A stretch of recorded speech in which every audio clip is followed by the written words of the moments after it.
Okay, welcome back. DJ Vic Vapor with you. Bitwig Studio's Intermediate Course. And we've been working with a poly synth.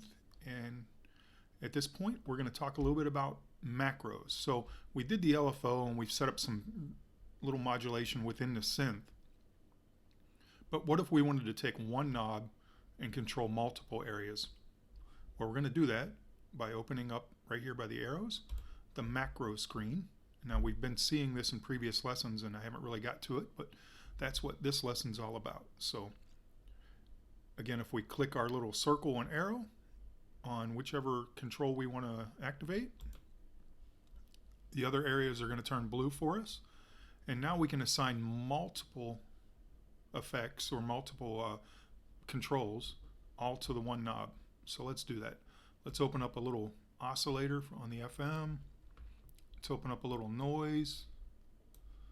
Let me see what else sounds like fun. I'd say maybe the pitch just a little bit. So now we've got, and when I click it again, it resets it and it gives it a name, but we're going to name it something else. So tutorial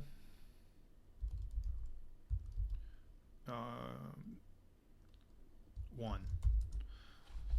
So again, this is just for the tutorial. So now if you see when I grab this, it's going to move all three of those things that we just asked it to. And let's see what that sounds like.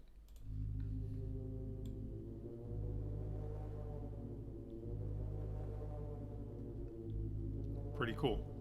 So additionally, what you can do is if you right click, you can actually assign it to a MIDI controller.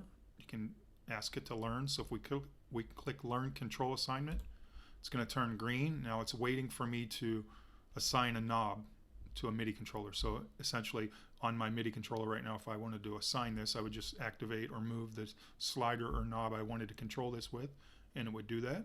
And when you're finished, it automatically will disappear. Additionally, we can set automation lanes if we're going to work with it in the arrangement view here. And just below here, you can actually see which parameters we ask it to modulate or control and just how far they're being controlled. And if we wanted to clear everything, clear all is right there at the bottom. So that's our macros, controlling more than one parameter at a time. Now that's all well and good, but let's say we wanted to take the one knob and control multiple synths or multiple instruments. Well, we can do that as well. And the way we're going to do that, let me minimize this guy, is to activate it, the macros within our instrument layer. So essentially right now we're on our tutorial pad. If I open up the macro screen within the instrument layer and I say go to the first one, I can come over again and say I want it to control here. I want it to control the frequency, and so on. But that's all on this one layer. If I go down to the next layer, we can now control anything we like in the FM in this preset. So, or not anything we like, but again, things that are highlighted or blue are ready to be controlled. Let's say we're gonna just mess around with a bunch of this stuff. I'm grabbing whatever just for example's sake here. Pitch. All right. So now with one knob, take this off, can rename it tutorial 2. So with this one knob now, we're not only just controlling what's right here inside of this particular instrument, we're also controlling effects over here as well. I actually believe you could take, say, like the second knob and control the first knob.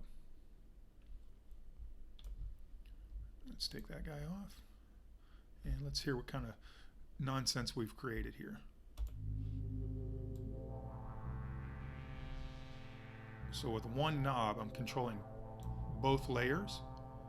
And with this knob now, I'm controlling the macro on the other one. And then of course, if we like what we've accomplished here in this layer, we can just simply go to the folder here, save it, name it, tag it, and all that fun stuff. And I would encourage you, as you work through Bitwig or any projects, whatever DAW you're in, to spend time in a studio where it isn't necessarily just about creating beats or trying to write a full arrangement.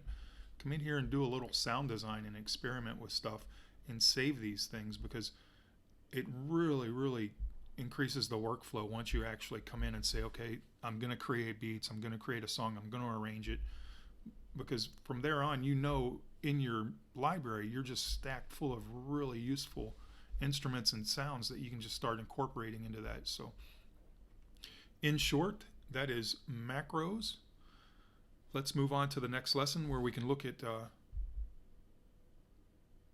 some more really cool stuff.